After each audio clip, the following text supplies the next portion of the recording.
Hey everybody. So today's video, excuse the lighting, it could be brighter, but the baby's kind of napping right now, so I didn't want to open the blinds. But mommy motivations, I actually had a few minutes to put one together, and I wanted to, this topic is baby blues or postpartum depression, whichever one you want to call it. I'm gonna give you the technical definition and then go from there.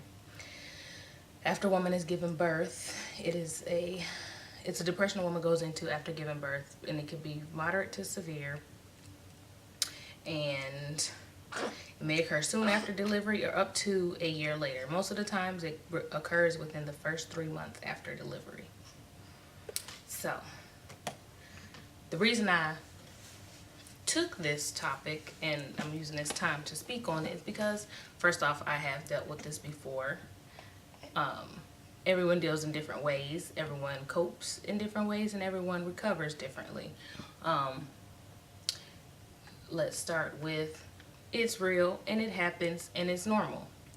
Let's also say, get help if needed, take a break, pray, and don't take it out on yourself. The reason I say that is because, first off, it's a hormonal thing.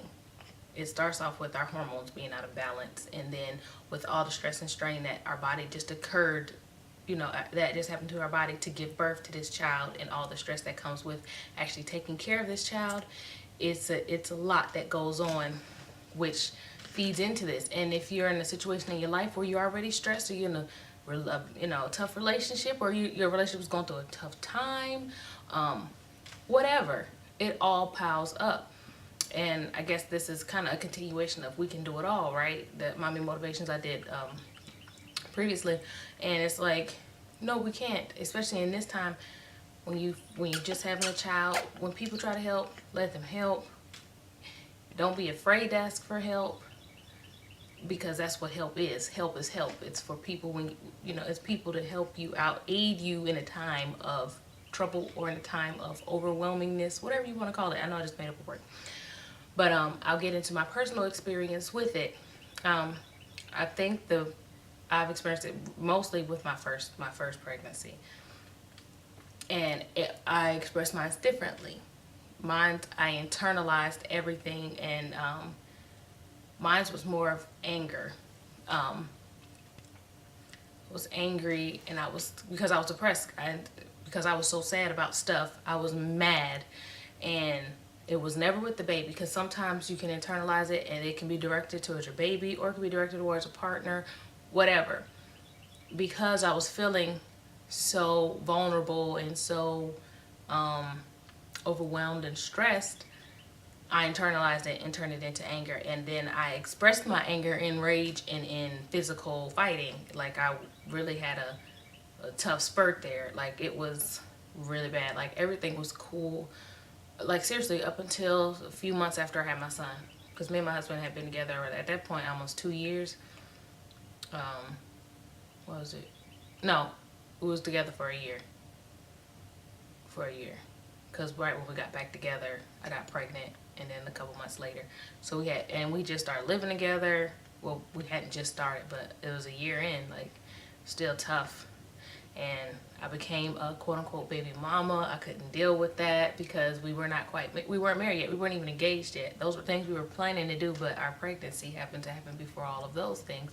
So I internalized that. I internalized the fact that we were just working and going to school, and we just had a lot going on our plate. And at the time, I did not know my father, so I had a lot of deep-seated things that were starting to bubble up. I had been sexually abused, and I had not dealt with a lot of those issues, and it was like my first child, and all the emotions and all that stress and strain that came after having him, it just brought it all to the surface, and it bubbled over into a hot, stinking mess. And that's why I said, if you need help, go ask for help. I had a friend who helped me, because she was like, I have a doctor, you can go see this doctor. The doctor gave me medicine, but I refuse to be one of the people that medicine is going to help me get better. And I'm like that with a headache. So who I mean, it was going to be the same with that. So the physical part, I was fighting my husband. Well, he was my baby daddy at the time, but he really wasn't. He was my boyfriend. But yeah, I was fighting him, physically fighting him. And it was all because if I felt like he said something wrong, like if I felt like it was disrespectful to me, because I have a really big thing about disrespect and I don't deal well with it. And I categorized a lot of things as disrespect. And because I already felt like he wasn't respecting me enough to make me his wife or his fiance at the time, I was acting out. He made me his fiance. We was still fighting because I was already doing that, you know. And so, it's long story short, I was broken, and after having the baby, it put my brokenness on display, and I couldn't handle it. And so I went into the depression about not knowing my father. I didn't know. It's kind of like I didn't know who I was at that point. I'm someone's mother, but I'm not someone's wife. I'm someone's child, but whose child am I? Like, well, I'm gonna do a separate video on my life, so I can give you all the backstory on it, because it would be too much to put in this video. But back to what I was saying. With all those things that's going on in your life, when your life is not at peace, the baby being born, that and those hormones and those issues that come along with that will definitely grab onto the rest of them. And looking at it from a spiritual standpoint, it was time to release and break some chains. And that's just what it was. But like I said, prayer, number one. And that's when I got closer to God. And me and my husband, we didn't technically separate. He was supposed to be finishing school, and I moved to Atlanta ahead of him. And and that little time apart helped me find me in God. Not find me in this world, not find me in who my parents are, but help me find myself in God. And help me to understand that there is love, and if no one else loves me, God loves me. And that's all you really need on this earth. And it can be hard, but with that healed a lot. So I stopped fighting him. I started respecting him more. I started respecting myself. I started loving myself. And that's how I got through my postpartum issues in conjunction with my life issues. But because it came at that time, that's what it was considered. Like when I went to talk to the person that gave me medication, they were explaining that this is what this is, and it was whatever. So to any of you that has suffered from it or who is suffering from it, trust me, it is short-lived. And well, it is short-lived if you take control of it. Don't let it take control of you. And I let mine take control of me for a while because I didn't recognize it. And once I recognized it, I started to take control because I refused to be ran by my emotions. Then I just didn't want to be ran by my emotions anymore.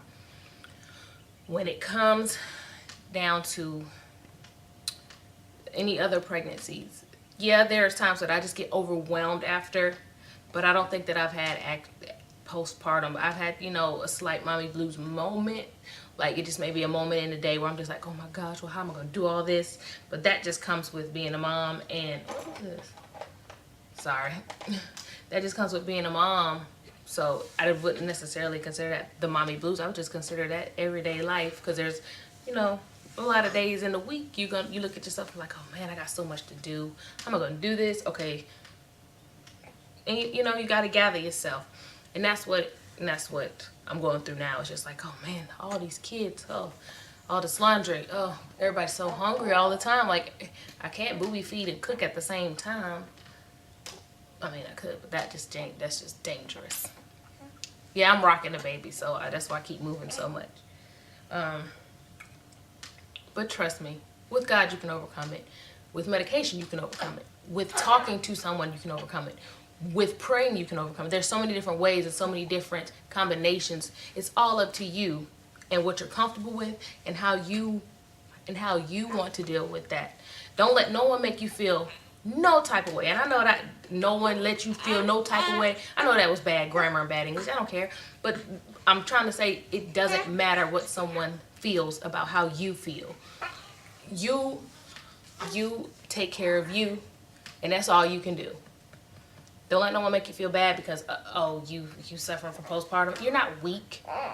You're a woman, and you have moments where you are vulnerable, and you have moments where you're not at your strongest. You're not weak. You're just not at your strongest, and you need help. Sometimes someone can help pick you up, and sometimes you got to pick yourself up. Just know that either way, you don't have to stay that way. It's not permanent. Nothing's ever permanent except death. So I'm guessing he's waking up and he wants to eat. But that's my little blurb on, mommy blues, postpartum depression. Just know that a lot of women suffer from it, and a lot of women recover from it just as well. But if you ever feel like you feeling it some type of way towards your baby, you know what? Sit that baby down in a safe spot and tell someone to come get the baby and walk off. That much I can tell you. It's not that I ever wanted to hurt my children, but it's just that my nerves got to a point where I was just like, I wanted to cry because there was so much going on. Just lay the baby down. Let the baby cry for a few minutes. Walk off, go sit. And if y'all seen Sex in the City, I wanted it too. Charlotte sat in that closet and cried for a second. Sometimes you gotta do that. Sometimes walk off and cry. Or sometimes go sit down somewhere and cry. I don't care. There's one time my son was looking at me like I was crazy. I'm sitting there crying. I'm like, I'm fine. But I'm sitting there, tears rolling down my eyes because being a mom is hard. It is hard. The more you have, the harder it is. The older you get, the harder it is. It's like they get more independent, but they also get more mischievous and sneaky and active. So I just wanted to say, you can do it. You can do it, and you will come through it. So see you next time, ladies.